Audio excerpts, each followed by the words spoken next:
खाली काय गेली. सांगाल आपण आज पोलीस अधिकाऱ्यांची आपण घेतलेली आहे? भेट घेतलेली आहे पोलीस अधीक्षकांची. कुठल्या विषयावर आपण नेमकी चर्चा केली आणि काय आपण त्यांना सांगितलं? श्री मी आज SP साहेबांची भेट महादेव तुझा मोबाईल यांचा महिन्यापूर्वी जो खून झालेला आहे परळीमध्ये, त्याची अद्यापपर्यंत तपास लागलेला नाही.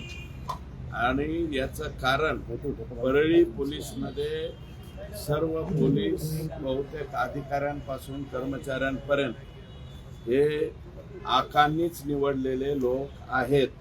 त्याच्यामुळं हा तपास लागत नाही. म्हणून याचा तपास लागण्यासाठी हा तपास LCB कडे देण्यात यावा. बीड जिल्हा गुन्हा अन्वेषण शाखा यांच्याकडे देण्यात यावा अशा प्रकारची मागणी मी केलेली आहे. आणि हेच मागणी त्यांचे बंधू यांनी सुद्धा केलेली आहे, मुंडेंनी.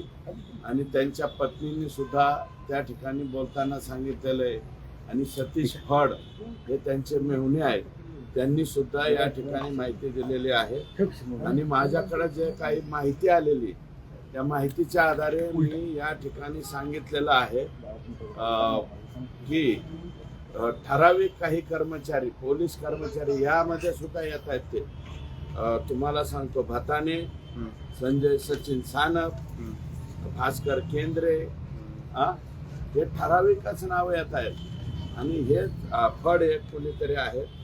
हे सर्व कर्मचारी बघा, विष्णू फड, पोलीस कर्मचारी गोविंद भताने, पोलीस कर्मचारी भास्कर केंद्रे, या सर्व म्हणजे ह्या सगळ्या लोकांचे कॉल डिटेल जर चेक केले तर महादेव मुंडे यांचा खून कुणी केला हे 8 दिवसाच्या आत या ठिकाणी स्पष्ट होईल.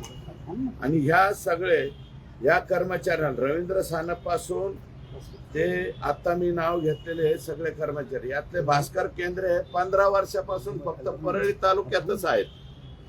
हे आता नवीन नियम मला वाटतं, मी आता गेल्याच्या नंतर राज्याच्या रश्मी शुक्ला मला वाटतं प्रमुख आहेत, त्यांना मी विचारणार आहे की एकाच जागेवरती किती वर्ष, 15 वर्ष एखादा कर्मचारी कसा राहू शकतो याचं डिटेल काढतो. कारण हे काय करतात, फक्त 3 महिने दुसऱ्या जिल्ह्यात गेलेलं दाखवतात आणि 3 महिन्याने परत भास्कर केंद्रे परळीतच येतो.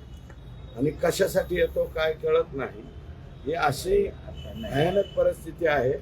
आणि एवढले लेकरं आहेत त्या महादेव दत्तात्रय मुंडेच.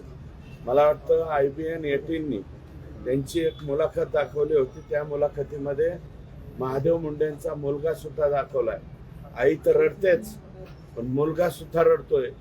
मग त्या 2 लेकरं आहेत, कच्चे बच्चे आहेत महादेव मुंडेची. आणि 15 महिन्यापासून जर त्याचा तपास लागत नसेल तर हे दुर्दैव आहे. आज SP साहेबांना भेटलो. SP साहेबांनी कबूल केलं की परळीचे पोलीस याचा तपास करणार नाहीत. त्याच्याऐवजी मी LCB ला ते हँडओव्हर करतो.